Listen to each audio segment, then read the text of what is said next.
Okay, good day mga kapakpak. Ngayon po ay nanonood kayo sa The Gladiator Law Philippines Arnold TV Vlog. Okay, for today's update, second day ng intayan.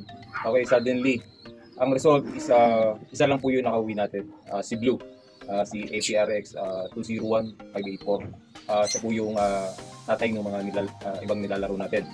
So, siya ay nakauwi kanina, second day, 7:40 na. At cut-off po tayo ngayon. So, sayang kung napaaga ng konti yung kanyang uwi. So, ayun, andyan na yan. So, preparation tayo, conditioning ulit tayo for the pit lap. Tayo po ay kalbayog na. Okay, pit lap of Derby. So, ang update kay Blue, okay, maganda naman yung kanyang pangatawan, yung pakpak niya. So, tuhod lang at siguro na wrong turn to si Blue. So, hopefully, sa mga susunod na laps, bumili siya para meron tayong laban sa OB category. So, hindi pa rin naman tayo nawawala ng loob kasi ang South ay butasan talaga. So, maaaring yung iba ay nakauwi ngayon pero nung una ay butas na yung kanilang mga ibon. So, ito, si Blue is ngayon pa lang naman nagbutas. So, sana yung mga susunod na lap is hindi na. So, ang susunod na lap is Kalbayog. So, good luck po sa lahat ng mga naglalaro ngayon sa South.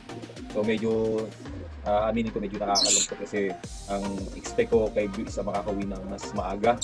Hindi man mabilis pero sa edad niya is makakauwi siya ng mas pasok sa oras. So, ayun.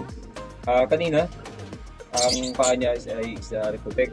Ang binigay natin ay ideal tips, dalawa agad para kung sakaling meron siyang hindi maganda okay, ma-prevent. Then bukas flashing tayo, then continuous yung ating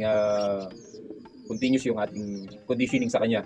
So ang result is isa na lang po yung ating nilalaro, then possible yung isang anak niya isa makauwi pa bukas. So ang mga ibon is kaya niyang tumagal, survival ng 1 week. Hanggat hindi pa inahuhuli, susubukan niya makauwi. So hintayin pa rin natin siya. Pero yung isang anak niya i-cancel na natin yung laro kung halimbawa makakauwi siya. Then the next South, ilalaro ulit natin siya para ipagpatuloy yung kanyang South journey. But for the meantime, si Blue na lang muna yung maglalaro at tatapusin niya yung kanyang South journey para mapatunayan niya na karapat dapat siya maging foundation bird ng The Gladiator Law Philippines sa Arnold. So yung isa natin, si Batin is napatunayan niya na yung sarili niya. Sobrang tigas ng ibon. So, complete clocking ng North. So, yun yung magiging foundation natin sa North. And si Blue naman, pag natapos niya, siya naman ay magiging foundation natin sa South. So, yung ating Vandenbroek na kalapati ni si Sir Edwin Nobal is i-cross natin kay si Batin para same Vandenbroek. Then yung ating African Black Eagle sa magiging asawa naman ni Blue para yung target natin for 2024 South is ang maglalaro na natin ay Black Eagle cross dito sa ating Garuda. So ayun, para maging karapat dapat siya sa ating African Black Eagle is kailangan matapos niya yung kanyang South journey. Okay, yun na po yung update ngayon at ang nakauwi lang natin si Blue. So, sa mga nakapag-uwi na mabilis, congratulations po sa inyong lahat at sana po yung magdire-diretso yung uwi ng ibon natin. Kita-kita po tayo hanggang sa dulo. Okay, ang last lap po is Tacloban, so medyo malayo-layo na yan.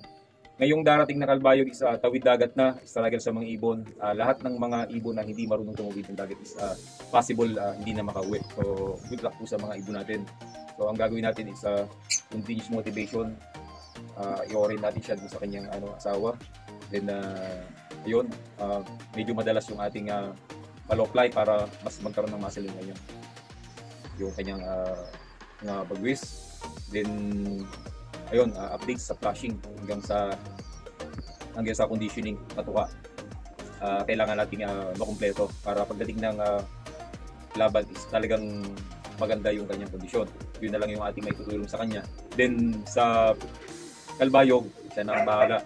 So, sana mas makuha niya yung way, pauwi. At hindi siya marong turn.